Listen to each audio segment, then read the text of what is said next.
우리 야월교회의 시작은 1908년 4월 5일 날 유진별 선교사님 위해서 교회가 설립이 되어져서 올해로 111년의 역사를 가지고 있습니다. 그래서 일제강점기 때부터 많은 핍박과 어려운 가운데서도 순교신앙을 지켜나갔는데요. 이제 방복을 맞이하고 해방을 맞이해서 신앙의 자유를 누리다가 1950년 9월 말부터 이제 순교자가 발생하게 되어졌는데요. 이제 6.25 전쟁이 일어나기 전 약 3일 전에 북한 그 1개 부대가 이렇게 우리 야월리와 가까운 창우라고 하는 마을에 이렇게 먼저 들어오게 되어졌습니다. 후방 교란 작전을 하기 위해서 들어오게 되어졌는데 그러다 보니까 이제 신고가 되어져서 이제 국군과 경찰들이 이제 토벌 작전을 하러 이제 들어오게 되어지죠. 그런 상황 가운데서 이제 그 중에서 북한 군인이 야월리 초등학교, 그때는 이제 서초등학교, 염산 서초등학교라고 했는데 초등학교 뒷산에 이제 숨어 있게 되어지죠. 그런 상황 가운데서 우리 교회 집사님 중에 한 분이 정문성 집사님 있는데 그분이 이제 산에 나무하러 갔다가 이제 발견을 하게 됩니다. 그래서 경찰에 신고를 하게 되고 경찰에서 이제 그 북한 군인을 잡아다가 이렇게 이제 끌고 가는 중에 마을 입구에 있는 상여집에서 공개적으로 처형을 하게 되어지죠. 그렇게 이제 발단이 되어졌고, 그래서 이제 우리 야월교회 성도가 신고를 해서 북한 군인이 죽게 되어졌다라고 하는 것들이 이제 있어졌습니다. 그 이후로 이제 북한군이 이제 6.25 전쟁을 이제 하게 되어져서 남침을 하면서 3개월 만에 전 국토가 다 장악을 하게 됐죠. 이제 부산 지역만 남겨놓고 다 장악을 하게 되어지는데 그런 가운데서 인천 상륙작전이 이제 성공을 하게 되어지고 또 각 지방마다 이제 수복이 일어나게 되어집니다. 우리 영광군에도 9월 29일 날 이렇게 이제 수복이 일어나게 되면서 국군과 연합군이 들어오게 되어지는데 우리 염산과 백수읍 지역에는 이 남로당 출신의 김삼룡이 이쪽에 기거하게 되면서 많은 젊은 사람들이라는 지역 사람들을 많이 포섭을 하게 되어졌어요. 그러다 보니까 수복이 다른 지역에 비해서 굉장히 늦게까지 일어납니다. 그래서 늦게까지 이제 수복이 일어나다 보니까 그 사이에 우리 성도들과 많은 우리 기독교인들이 순교를 당하게 되어지죠. 그래서 이제 우리 영광 지역에서도 우리 영광 지역의 교회가 그때 당시 8개였는데 그 중에서 6개의 교회에서 순교자가 발생을 하게 돼요. 공식 기록으로는 194명의 순교자가 발생을 하게 되고 우리 남한 지역에 그때 당시 순교가 약 1000여 명 정도 된다고 합니다. 근데 그 중에서 약 200여 명 정도가 영광 지역에서 발생을 하게 되어진 거죠. 이렇게 이제 많은 순교자가 발생하게 된 이유 중에 하나가 이제 그런 이제 역사적인 배경이 이제 있게 되고요. 우리 야월교회도 이제 마찬가지입니다. 그래서 그런 그때 당시에 이제 그때 여기 야월도 섬이었기 때문에 여기서 이제 신앙생활을 하시다가 이제 거의 다 전부 다 전교인이 다 순교를 하게 되어지죠. 그래서 순교하는 과정 가운데에 교회 지도자 되시는 우리 집사님 5명 정도는 염산 설도항에 끌려가서 이만한 돌을 목에 메고 수장, 수문 앞에서 생수장 되어져서 순교를 하게 됐고요. 나머지 60여 명은 여기서 1km 정도 떨어진 그런 지역의 큰북제라고 하는 곳에서 이렇게 생매장을 당하게 되어져서 순교를 하게 되어집니다. 그래서 우리 야월도에는 전 교인이 다 순교한 그런 교회가 되어지고 만 거죠. 그래서 이 마을 사람들이 생각하기를 이 야월도는 예수님 믿고 망한 동네다라고 생각을 하게 되어집니다. 그래서 그 이후에 이제 전도를 하고 이렇게 복음을 전하지만은 믿으려고 하지도 않고 믿지도 못하게 그렇게 하게 되어지죠. 2년 뒤에 이제 교회가 다시 이제 수복이 되어지지만은 다시 이렇게 재건되어져서 이제 교회가 시작되지만은 굉장히 많은 어려움이 있었습니다. 그래서 전도가 잘 되지 않으니까 교회는 어려운 가운데 있다가 80년대 중반까지 우리 야월교회 거처 같은 목회자들이 약 20여 명이 넘어요. 그분들이 대부분 장기간 목회하신 것이 아니라 3년 있다가 2년 있다가 떠난 거죠.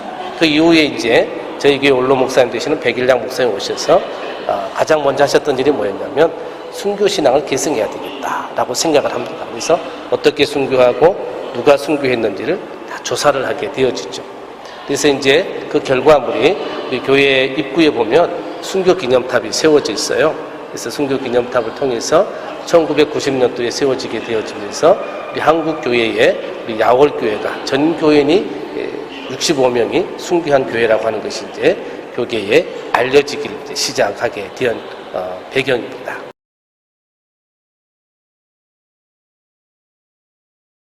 우리 야월교회가 이제 순교 성지인데요.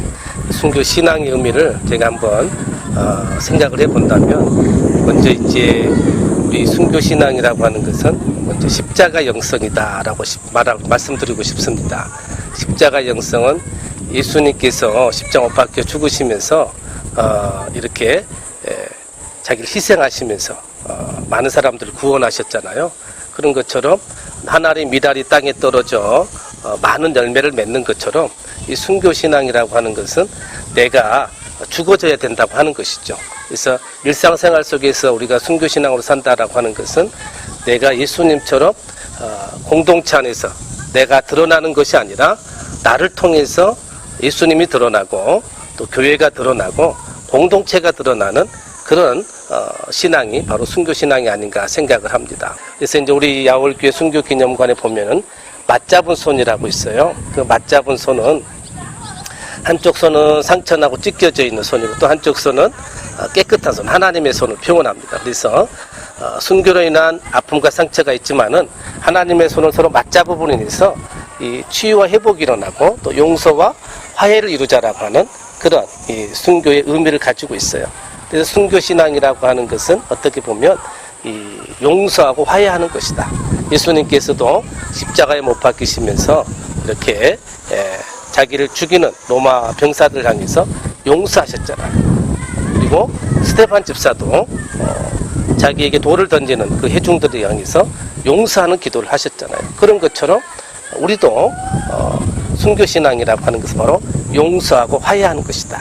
오늘 우리 한국교회의 문제점이 뭐냐면 70년, 80년대 들어와서는 교회가 많이 부흥하고 성장을 했습니다. 그때까지만 해도 어떻게 보면 이 순교신앙이 살아있었다라고 볼 수가 있겠죠. 그런데 90년대 후반에 들어와서 오늘날까지 오면 교회가 경제적으로 부유하다 보니까 교회 안에 이제 갈등과 분쟁이 끊임없이 일어나는 것을 보게 됩니다. 근데 그 속에는 바로 이 순교신앙을 잃어버렸기 때문에 그런 문제들이 발생하지 않나 생각이 들어지고요. 그래서 그런 것들을 해결할 수 있는 방법은 뭐냐면 순교신앙 우리 한국교회가 다시 회복하는 것이다 라는 것을 말씀을 드리고 싶습니다. 이 순교자들의 대부분의 그 특징을 보면 자기를 죽이는 가해자들을 저주하거나 그들을 이렇게 싫어하지 않았습니다. 예수님의 사랑으로 오히려 그들을 용서하고 화해했던 것을 볼 수가 있죠. 그래서 우리는 이 순교신앙의 의미를 갖는 것은 용서, 화해를 다시금 회복하는 것이 순교신앙을 갖는 것이다 라고 말씀을 드리고 싶어요. 또 우리가 잘 아는 것처럼 소금이라고 하는 것이 있잖아요. 소금은 맛을 내기 위해서 자신이 없어지잖아요. 녹아지잖아요. 자기가 녹아짐으로 인해서 훨씬 더 맛을 내는 것처럼 우리가 순교신앙이라고 하는 것은 내가 녹아져서 나는 죽고 예수님이 살고 나는 죽고 교회가 사는 그런 모습을 가지는 것이 바로 순교신앙이다 라고 말씀드리고 싶습니다. 또 한 가지 이제 말씀드리고 싶다면 우리 영광 지역에는 굴비가 굉장히 유명한데요. 이 굴비의 유래를 보게 되면 고려 시대 때 이자겸이라고 하는 척신이 있었습니다. 그래서 이 이자겸이 자기 딸들을 왕에게 시집을 보냈죠. 그러다 보니까 외척 세력으로서 굉장한 힘을 갖추게 돼요. 그러다 보니까 이제 정치라고 하는 게 꼭 반대 세력이 있잖아요. 그 반대 세력에 의해서 법성포로 유배를 오게 되어집니다.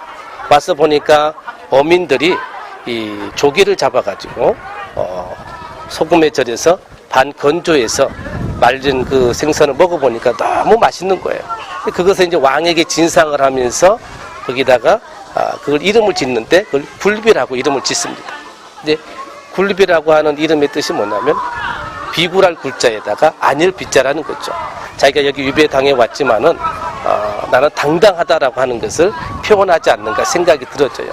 저는 그 이야기를 이제 들으면서 생각한 게 있어요.